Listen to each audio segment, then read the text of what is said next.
Welcome. I'm Nira Berry, motivational speaker, life and happiness coach, and your host of Happy and Healthy, where we explore and discover all the many ways of keeping you feeling happy and healthy. And remember to stay tuned till the end for my Good to Know segment, where I've always got something good to share with you. My guest today's job is looking out for us consumers, helping us stay happy. Today, he will help educate us as to how to identify and keep away from the variety of scams that seem to be prevalent these days. So please welcome my guest, the director of the Montgomery County Office of Consumer Protection, Eric Friedman. Thank you, Eric, for coming on the Happy and Healthy Show.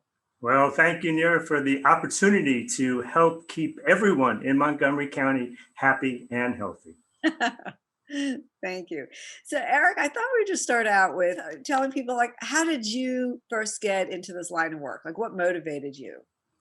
College internship. That's the way to go. Just to get a message out to all of our students in high school and college is sometimes getting an internship can lead to a career, which is what happened to me. Long story short, I started as an intern in the New York City Department of Consumer Affairs. I loved it, and I've been doing consumer protection work ever since. Oh, that's great. Thank you. Well, the public thanks you for all the work you're doing. So tell me, what is, I know there's a lot of scams out there, for instance.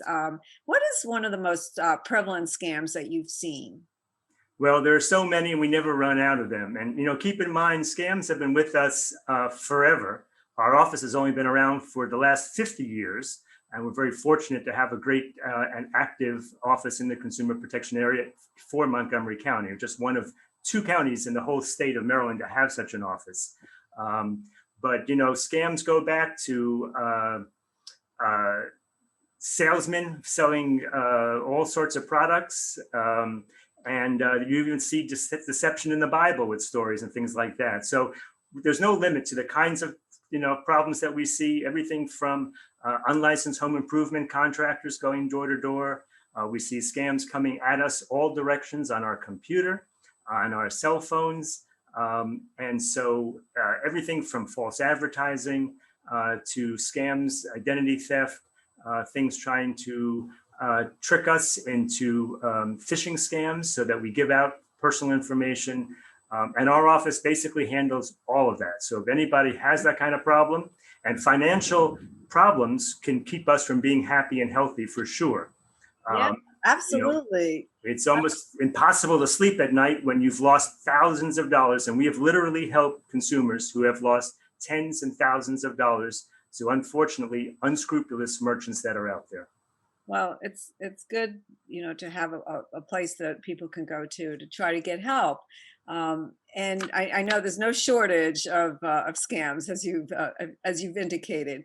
So you mentioned phishing scams. So can you tell us a little bit more about what that means? Sure. We even have to come up with new words like phishing to describe these kinds of scams, just like we came up with dumpster diving when people would go get documents that you had thrown out and try and harvest information from them. So phishing is really just a term used in which scammers, whether it's by telephone or by email, throw out deceptive bait and hope that we will, for a split second, make an error and divulge information that we shouldn't, and in fact can lose money or can mess up our computers. So typically for phishing scams, we'll see on the internet.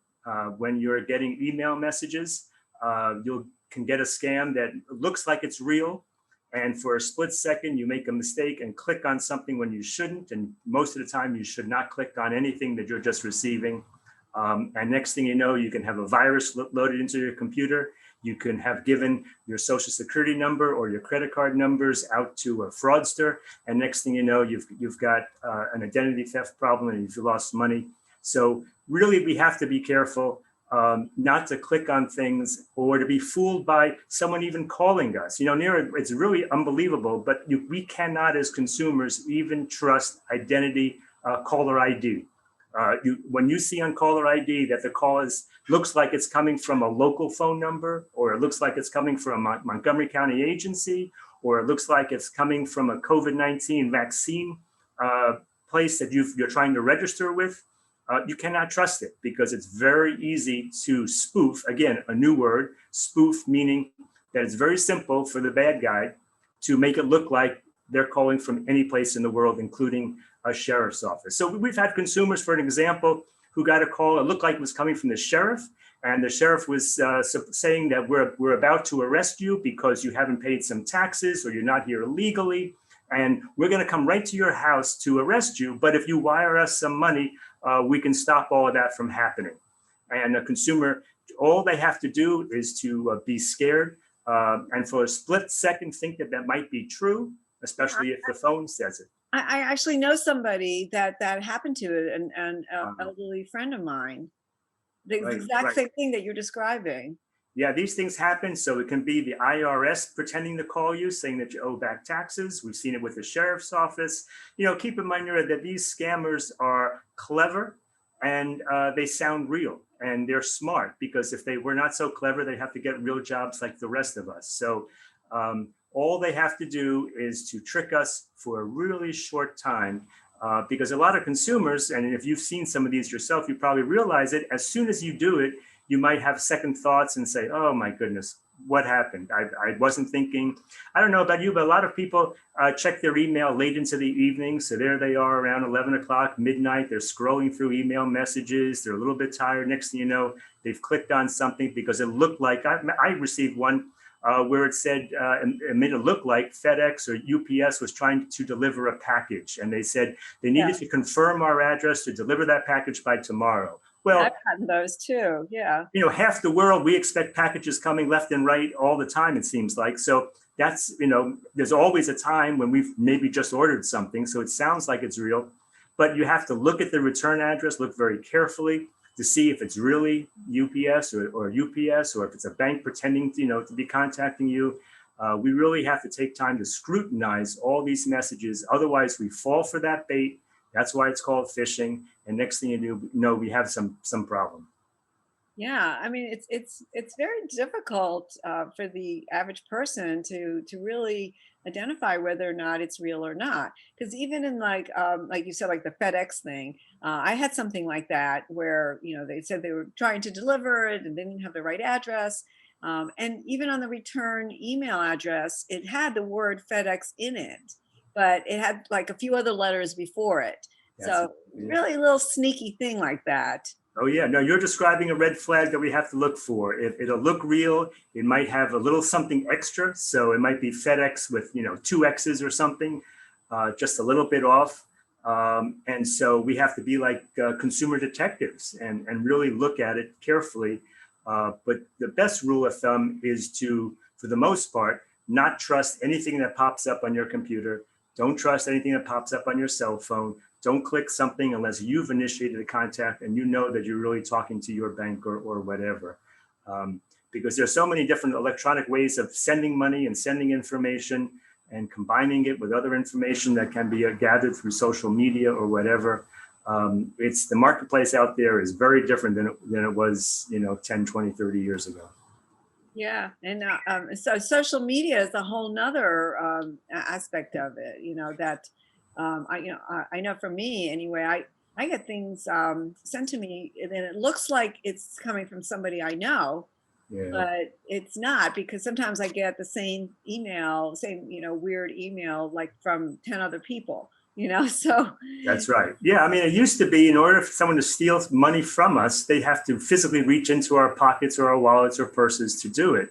Now with email and electronic commerce, and they can be doing this from anywhere in the world. A lot of the complaints that we get, sometimes they're difficult to track down, and the person can be anywhere on the planet just about contacting us. It's very easy for them to send out thousands or millions. We talk about robocalls, consumers, nothing more frustrating for consumers. Talk about lack of making us happy is when that phone rings every time we're eating dinner or taking a nap, and it's a robocall.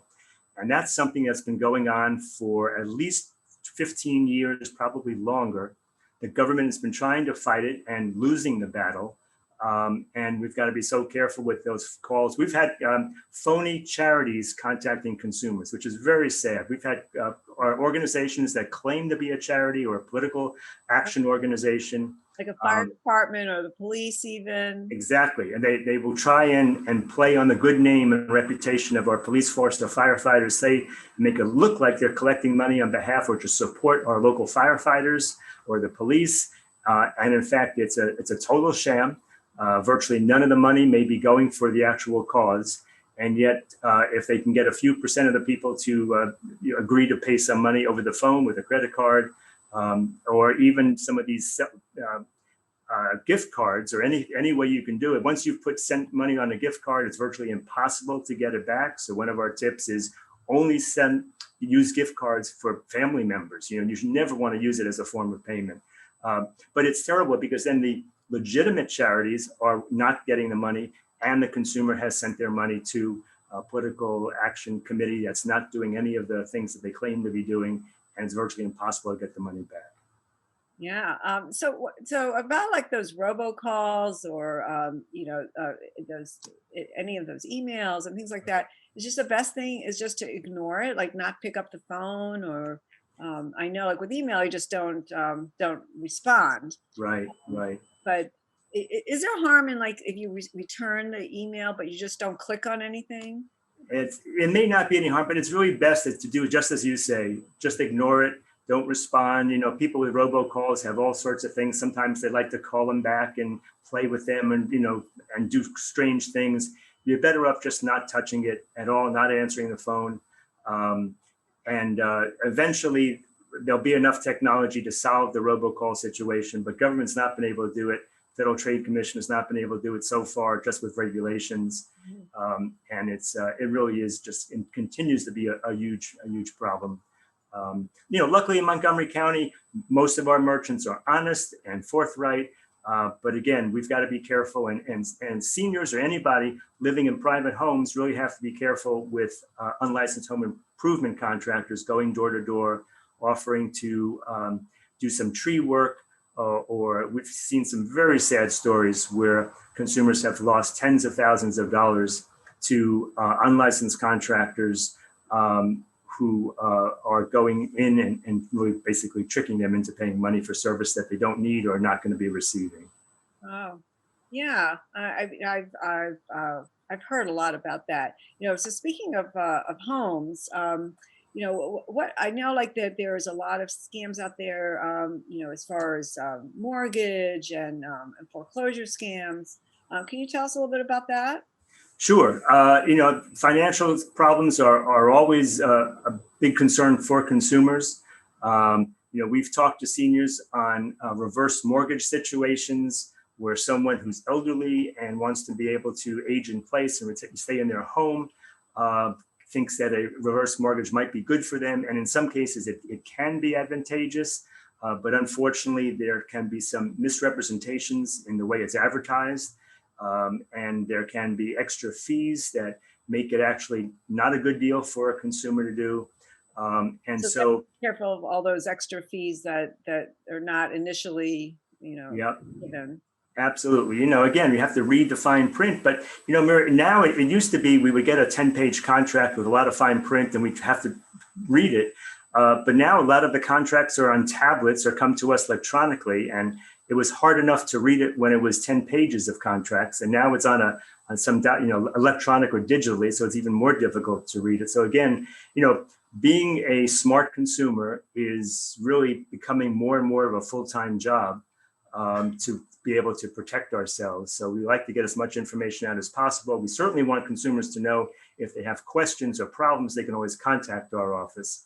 But there are a lot of investment scams that are out there where people are tricked into investing money. I actually worked on a case where somebody was tricked into paying $150,000 to what they thought was a good investment. And in fact, they were talking to someone on the other end of the computer who they had never met, but because they sounded honest, or they sounded like they were being truthful, this person lost their money. And it's so sad when you see people who've lost that kind of amount of money. And in some cases, we're able to get it back for them. Our office is a law enforcement agency. We enforce Montgomery County's Consumer Protection Act and some other statutes that we enforce. We license new home builders. We license all the auto repair shops that are out there. And we have the authority to issue civil citations. We have the authority to issue subpoenas for information. So we do what we can, working with other agencies and the police department to deal with financial crimes that certainly take away from us being happy and healthy. Well, that's great. So thank you. And we're going to find out more information when we come back. We're going to just take a short break. I'm Nira Berry, your host, and you've been watching Happy and Healthy. So stay tuned.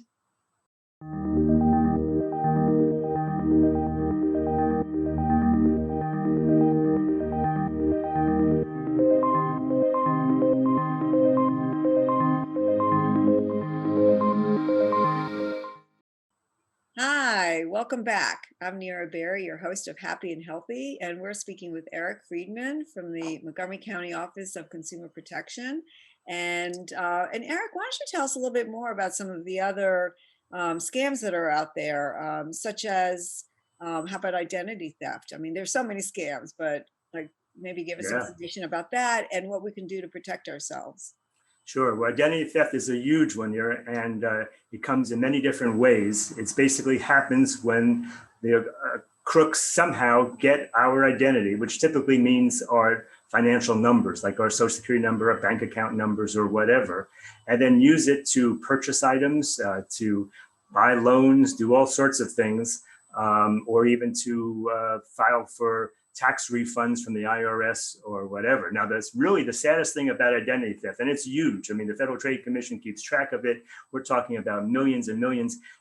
When it comes to actual identity theft, unfortunately, the sad news is it's not a matter of if it will happen to us. It's only a matter of when will it happen to us.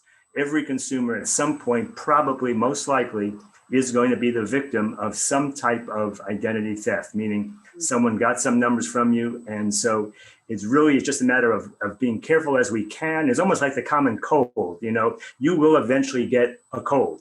And you can do as much as you can to prevent that. If you believe in vitamin C, you can take vitamin C. And if you get a lot of rest and exercise and do all the things that you want to do, but eventually you probably will at some point get hit with a common cold. The same thing is true, unfortunately, with identity theft. So we do need to be careful, shred documents and things of that sort. Don't release information, be as careful as we can. Don't give out our social security numbers, almost never. I mean, there are very few times when you actually have to, maybe with medical things you do or taxes you do, but otherwise you almost never want to give out a social security number. But once it happens, it can be a huge problem trying to fix it. It takes a lot of time to undo it. Consumers should get a free copy of their credit report on a regular basis to make sure there's nothing on there that doesn't belong on there. But we've seen people who look on their credit report and find out that somebody bought a car in their name that they certainly didn't buy, or took money out of the account and did all sorts of things. So it's something we just really have to be aware of in our electronic commerce world and marketplace. It just comes with the territory. And so we've just got to be really careful. Eventually, we may have a problem, but you want to be careful and then hopefully report the problem as quickly as possible. And there are things that you can do to put on credit freezes to stop it and make it a little bit more difficult for a crook to use our personal information. But it's something that's been plaguing our marketplace and probably will continue to for many years to come. So as far as like the credit freeze, can you just do that yourself? Yeah, you can do that. We have 3 major credit reporting bureaus where all this sort of information is there. And if you as a consumer don't really need to have an immediate emergency loan, meaning if you can wait a couple of days for a loan or whatever, it's probably a good idea to sort of put a freeze or a lock on. The 3 different credit reporting bureaus have different ways of doing it. You could probably do it without paying fees for that. And all that does is that it makes instant credit not possible. And if you don't need instant credit, you shouldn't be going around with instant credit because it makes it too easy for the crooks to do it. Another amazing tip, which I learned from our Attorney General, Brian Frosh, is that a lot of these fraudsters, when they want to capture credit card numbers or your social security numbers to do identity theft, they want to get the social security number from our children, from people under the age of 18, because they can then use that social security number to obtain credit. And that's something we're probably not watching. No one, our children don't typically have credit cards. And so we're not watching those accounts carefully. So even if anyone under the age of 18 has a social security number, which typically they do, you want to keep that one protected as well. So it is something that we just have to be aware of, and hopefully we will not be the victim of some type of identity theft, or it'll be just a small case of it and we'll be able to clean it up quickly. Well, speaking about children, from what I was told not to write, like, what, a lot of times when people have babies, they write the birth date and the full name, and they give all the information right there on social media for the public. Yeah. So I was told, like, not to do that, because that's already giving out, the name and the date. So then That's they just right. find out a little bit more. So also, what are your thoughts about those credit protection companies? I don't want to use a name Right. specifically, but they say they guarantee that if you pay them a fee, that your credit will be protected. Are those really legit? Well, maybe and maybe not. One of the ones that advertised the most was actually sued more than once by the Federal Trade Commission. And so they had entered into some settlement agreements.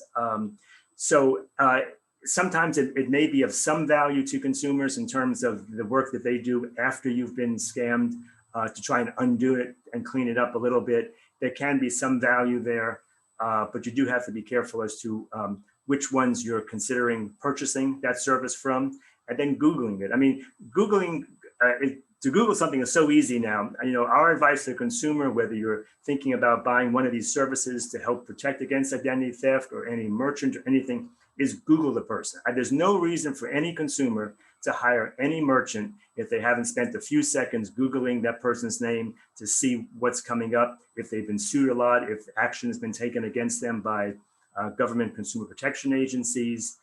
There are a lot of good reference sources out there. Checkbook Magazine is a nonprofit magazine that's been around for almost 40 years or more. It's probably the best single source of information if you want to hire any kind of service, be it a plumber or electrician or a dentist or doctor or anything. It's one of the single best sources of information. I do have to disclose that when I was an intern, I also worked there for a few months, so I know firsthand. But it's, again, takes no money from merchants, but it helps us know who we're hiring before we hire them. There could be false information on Google. You certainly can't trust all the information that's out there, but you have to see the source and just do a little bit of homework before you hire anybody, including one of those services that would help deal with identity theft issues. And can we trust the ratings of, like, the Better Business Bureau?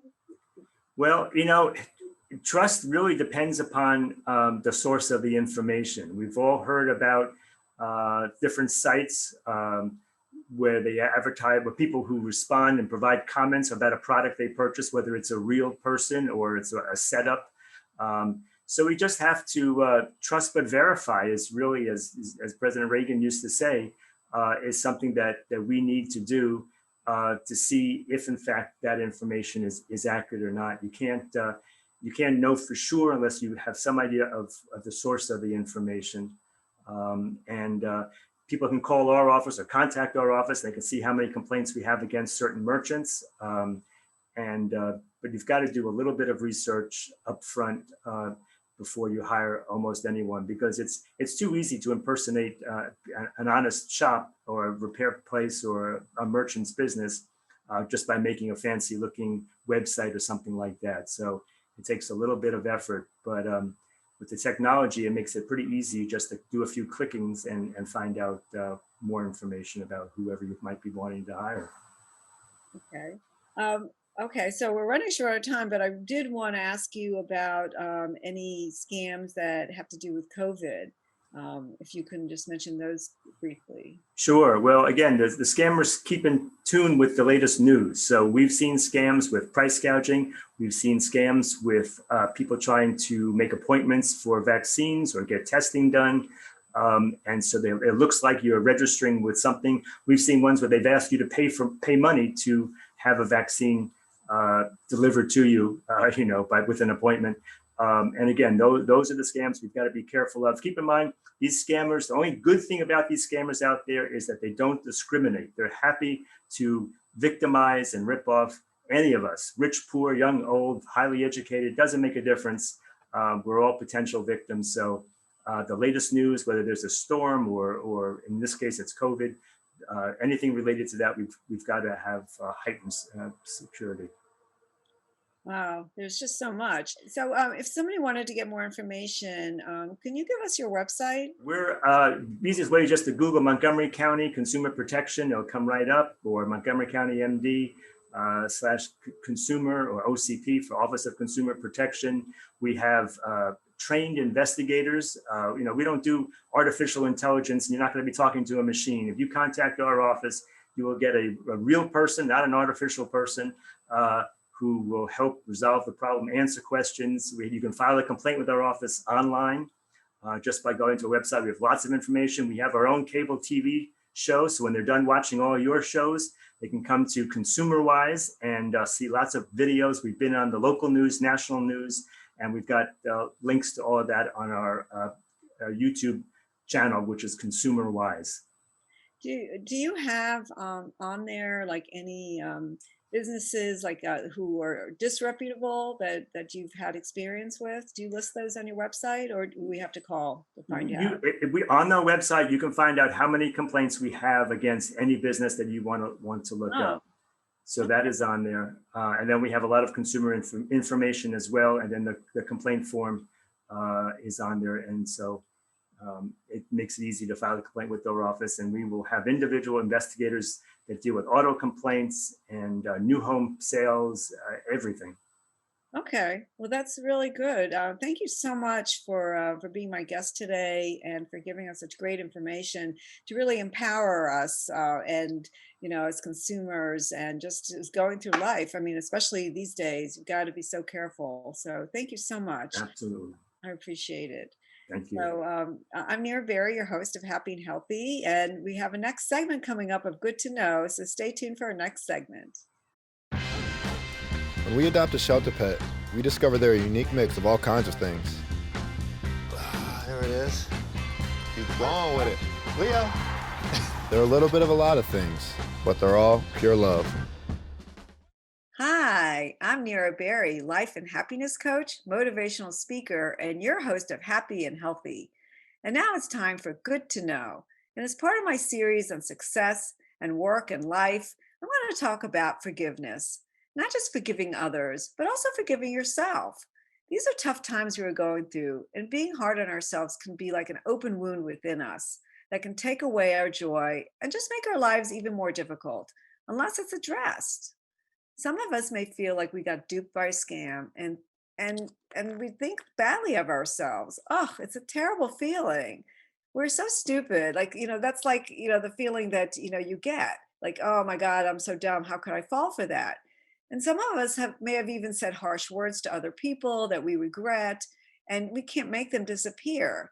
Think about like maybe there's something that you're going through right now that you wish that you didn't do or didn't happen, and you just keep beating up on yourself. So I come across a lot this as a life coach, and there's an old adage saying we are our own worst critic, right? I'm sure you've heard that before. And I think that as humans, we tend to dwell on these things and forget about the fact that one, we are human and it's okay to make mistakes. We all do it.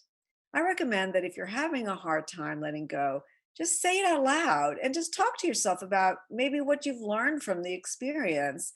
And then you'll feel like, wow, this isn't going to happen to me again, or I'm not going to repeat that. And I also remind my coaching clients and even me, and my family that at times we make the decisions like that we may regret later, but we base it on the facts that we have at hand. And you can't be too hard on yourself when you're using the best information that you have at the time. So another thing is that we do so much more than we really realize that we can really be proud of. And just think about some of the things that you do every day that maybe you feel good about. So take a minute right now and maybe, after the show, you could even write down 3 things that you feel good about yourself that you've done today or even this week. Just push out all that negativity because some of those negative thoughts can be easily twist it around to positive and make you feel really great. So, it's crucial in moving forward in your week and in your day to not getting stuck in your own mud and not being hard on yourself. So see if you could forgive yourself for one thing right now, just maybe something that's gnawing at you.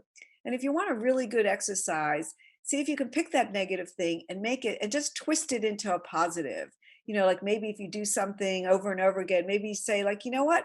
I'm really good at organizing, or maybe I'm really good at speaking a lot. And maybe you can use that in a positive. Say like, oh, I can do that with children, or I'm really good at sales. So, you can do this every day. So let me know about your ideas and if this has helped you feel more positive. I'm Nira Berry, the happiness coach, and you can reach me at info@niraberry.com. Thanks for watching Happy and Healthy. I'm Nira Berry, your host, and I hope you have a happy day.